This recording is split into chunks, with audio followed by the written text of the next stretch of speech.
ఇప్పుడే country delight యాప్ని download చేసుకోండి. Download the country delight app now.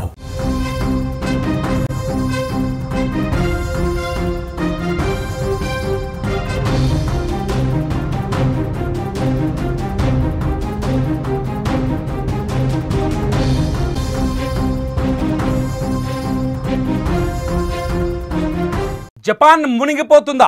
ఈ రాత్రికే జపాన్ కనుమరుగు కాబోతుందా? ఇటువంటి మాటలే, ఇటువంటి చర్చ ఇప్పుడు ప్రపంచవ్యాప్తంగా కొనసాగుతోంది. ఇవాళ ఈ జపాన్ పోర్చుగల్ మధ్య ఒక భారీ సునామీ రాబోతుందని, ఈ రెండింటి మధ్య సముద్ర గర్భం ఒక్కసారిగా విడిపోయి ఆకాశాన్ని తాకే అలలు రాబోతున్నాయంటూ బాబా వంగా చెప్పిన ఒక జోస్యం ఇప్పుడు ప్రపంచాన్ని వణికిస్తోంది. ప్రపంచమంతా ఇప్పుడు జపాన్ వైపు చూస్తుంది, జపాన్లో ఏం జరగబోతుందని. ఈ నేపథ్యంలోనే జపాన్లో వరుస భూకంపాలు రావడం, జపాన్ చుట్టూ ఉన్న ద్వీపాలు భూకంపాలతో తల్లడిల్లిపోవడం చూస్తుంటే నిజంగానే బాబా వంగా మాటలు నిజమవుతున్నాయనే చర్చకు కూడా ఆస్కారం తలెత్తింది.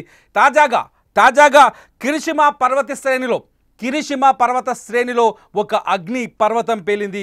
ఈ అగ్ని పర్వతం పేలి చుట్టుపక్కల ఒక్కసారిగా బూడిదని వెదజల్లుతోంది. ప్రస్తుతం మీరు స్క్రీన్లో చూస్తున్నారా విజువల్స్. ఈ అగ్నిపర్వతం మౌంట్ షిన్ మొడాకే అగ్నిపర్వతం. ఈ మౌంట్ షిన్ మొడాకే అగ్నిపర్వతం పేలి ఒక్కసారిగా దాదాపు 6 కిలోమీటర్ల పరిధిలో బూడిదని వెదజల్లుతోంది. మీరు ఆ దృశ్యాల్ని లైవ్లో చూస్తున్నారు. ఇది బుధవారం ఈ ప్రాంతంలోనే 5.5 మ్యాగ్నిట్యూడ్స్తో కూడిన ఒక భూకంపం వచ్చింది. ఆ భూకంపం వచ్చిన వెంటనే అగ్నిపర్వతం పేలుడు సంభవించింది. ఇప్పటికే ఈ పర్వత శ్రేణి చుట్టూ దాదాపు 90,000 మంది నివాసం ఉంటారు. అక్కడున్న ప్రజల్ని ఖాళీ చేయించింది జపాన్ ప్రభుత్వం. అంతేకాదు స్థానికంగా 3వ ప్రమాద హెచ్చరికను కూడా జారీ చేసింది. పర్వత శ్రేణి పరిసరాల్లో ఉన్న వాళ్ళంతా హుటాహుటిన ఆ ప్రాంతాన్ని ఖాళీ చేసి వెళ్ళాలని, ఎవరైనా కొంచెం దూరంలో ఉంటే వాళ్ళు ఇళ్లలోంచి బయటకు రావద్దని, ఎవరు పర్వతాల వైపు, పర్వతాధిరోహణ వైపు రావద్దని ఇప్పటికే జపాన్ ప్రభుత్వం ఆదేశాలు జారీ చేసింది. మౌంట్ షిన్ మొడాకే పేలుడుతో ఒక్కసారిగా ఆ ప్రాంతమంతా దుమారం చెలరేగుతోంది. ఆ ప్రాంతమంతా బూడిదతో కమ్ముకుపోయింది. మొదటి నుంచి అంచనా వేస్తున్నారు జూలై 5 జపాన్కి అతిపెద్ద ప్రమాదకర రోజు అని. జూలై 5 రోజు మెగా డిజాస్టర్ జరగబోతుంది జపాన్లో అంటూ బాబా వంగా మాటల్ని వైరల్ చేస్తున్నారు. ఇప్పటికే బాబా వంగా మాటలపైన ఇంటర్నెట్లో తీవ్రమైన చర్చ జరుగుతుంది. కానీ వాస్తవానికి ఇక్కడ కొన్ని నిజానిజాల్ని పరిశీలిస్తే మౌంట్ షిన్ మొడాకే ఇప్పటికీ 3 సార్లు పేలింది. 2011లో ఒకసారి ఈ మౌంట్ షిన్ మొడాకే అగ్నిపర్వతం పేలింది. 2018లో ఒకసారి ఈ అగ్నిపర్వతం పేలింది. తాజాగా ఇప్పుడు 2025 జూలై 5వ తేదీన మళ్ళీ ఈ అగ్నిపర్వతం పేలింది. అయితే ఎప్పుడైతే జపాన్లో మెగా డిజాస్టర్ రాబోతుంది, జపాన్ చుట్టూ సునామీ రాబోతుంది, పోర్చుగల్ జపాన్ మధ్య వచ్చే సునామీ మొత్తం ఆ 2 దేశాలని ముంచెత్తే అవకాశం ఉందంటూ బాబా వంగా రాసిన జోస్యం ఆధారంగా ఈ చర్చ ఇంటర్నెట్లో జరుగుతుందో, ఈ నేపథ్యంలో అగ్నిపర్వతం పేలడంతో ఒక్కసారిగా జపాన్లో భయాందోళనలు ఏర్పడ్డాయి. ఇదంతా అంతేకాదు గడిచిన 2 వారాల్లో జపాన్లో వరుసగా భూకంపాలు సంభవిస్తున్నాయి. దాదాపు 900 ప్రాంతాల్లో భూకంపాలు సంభవించినట్టుగా తాజా సైంటిఫిక్ డేటాను బట్టి తెలుస్తుంది. జపాన్ ప్రపంచంలోనే అత్యంత భూకంప ప్రభావిత ప్రాంతం. ఈ ప్రాంతంలో సహజంగా సంవత్సరానికి 1500 సార్లు భూకంపాలు వచ్చే అవకాశం ఉంది. అయితే తాజాగా కేవలం 2 వారాల్లోనే 900 సార్లు భూకంపాలు రావడంతో జపాన్లో ఏదో జరగబోతుందనే చర్చ మాత్రం కొనసాగుతోంది. టోక్యోతో సహా జపాన్ ప్రభుత్వం కూడా ఈ విపత్తు పైన ఎప్పటికప్పుడు అలర్ట్గా ఉంది. భూకంప ప్రభావిత ప్రాంతాల్లోని ప్రజల్ని అప్రమత్తం చేస్తుంది. అవసరమైతే ఇళ్ళు ఖాళీ చేసి వెళ్ళిపోవాలని హెచ్చరికలు కూడా జారీ చేస్తుంది. అధికారులు కూడా జపాన్ పరిసర ప్రాంతాలు, అంటే అగ్నిపర్వతాలు ఉన్న చోట, భూకంప ప్రభావిత ప్రాంతాలు ఉన్న చోట, పర్వత శ్రేణి ఎక్కువగా ఉన్న చోట, అంటే ఇవన్నీ సెస్మిక్ జోన్ 2, 3లో ఉంటాయి. అంటే భూకంప ప్రభావితం ఎక్కువగా ఉండే ప్రాంతాల్లో ఉంటాయి. ముఖ్యంగా పర్వత శ్రేణులు ఎక్కువగా ఉన్న చోట భూకంపాలకి ఆస్కారం ఎక్కువగా ఉంటుంది.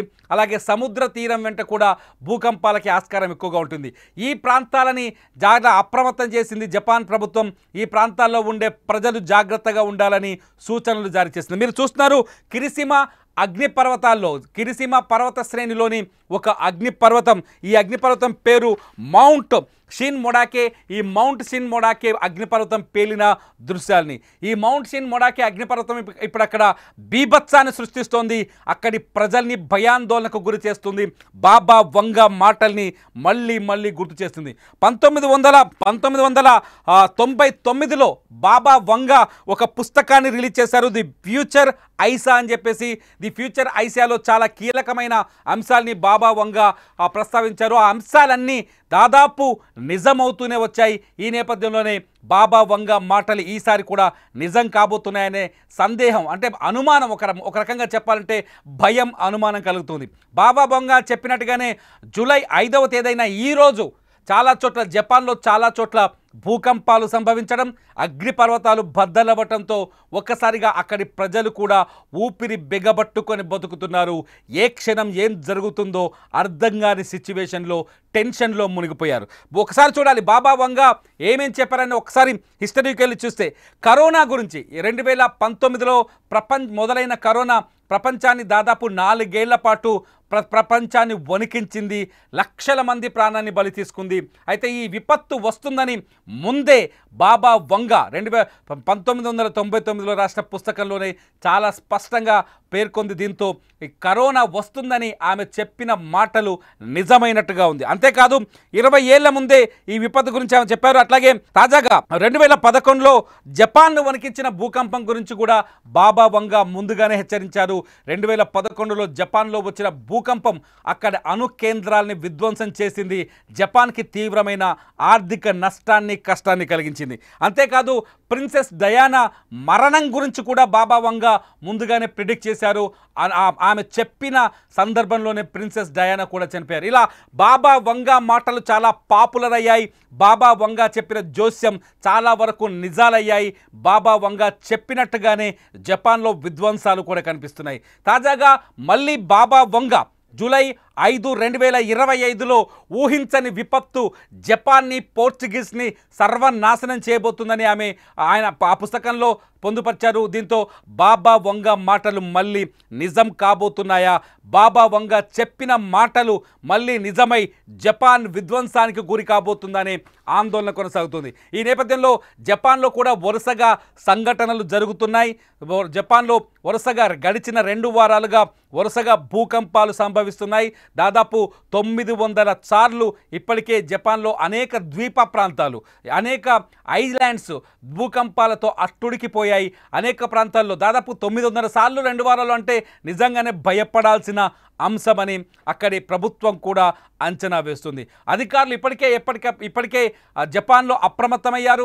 ఎక్కడికక్కడ హెచ్చరికలు జారీ చేస్తున్నారు, ప్రజల్ని అప్రమత్తం చేస్తున్నారు. భూకంపాలు వచ్చినప్పుడు ఎలా తప్పించుకోవాలనే విషయాలను చెప్తున్నారు. ఇటు సముద్ర తీర ప్రాంతాల్లో ఉన్న వారిని ఎప్పటికప్పుడు అప్డేట్ చేస్తున్నారు. ఏదైనా చిన్న అనుమానం వచ్చినా, లేకపోతే చిన్న విపత్తు సంభవించినా చాలా జాగ్రత్తగా విపత్తు నుంచి, ప్రమాదం నుంచి బయటపడేందుకు కావాల్సిన చర్యల గురించి ముందే ఎక్స్ప్లెయిన్ చేస్తున్నారు. ఇదిలా ఉంటే పర్వత శ్రేణుల్లో అగ్నిపర్వతాలు బద్దలవడం, ముఖ్యంగా మనం స్క్రీన్లో చూస్తున్నట్టు కిరిషిమా పర్వత శ్రేణుల్లో అక్కడున్న మౌంట్ షిన్ మొడాకే పర్వతం బద్దలైపోవడం, బూడిదని వెదజల్లడం. ఈ పర్వతం ఇప్పటికీ దాదాపు 2 సార్లు బద్దలైందని చెప్తున్నారు. కానీ ఈసారి సంభవించిన ఈ బ్లో చాలా పెద్దదని శాస్త్రవేత్తలు అంచనా వేస్తున్నారు. ఈసారి ఈ అగ్నిపర్వతం కూలవ్వడానికి చాలా టైం పట్టే అవకాశం ఉందని చెప్తున్నారు. అయితే ఒక్కసారిగా ఇదంతా, ఈ పరిణామాలన్నీ చూస్తుంటే జపాన్లో ఏదో జరగబోతుంది. బాబా వంగా మాటలు నిజం కాబోతున్నాయి.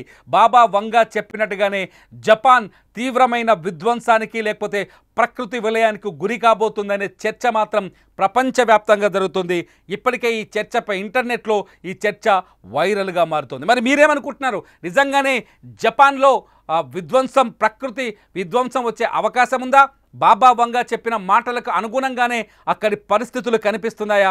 నిజంగా విధ్వంసం వచ్చే ప్రమాదం ఎంతవరకు ఉంది? బాబా వంగా మాటల్ని నమ్మాలా వద్దా? మీరేమనుకుంటున్నారో ఈ వీడియో కింద కామెంట్ చేయండి. అప్డేట్స్ కోసం చూస్తూనే ఉండండి సుమన్ టీవీ లైవ్, అలాగే సుమన్ టీవీ డిజిటల్ లైవ్.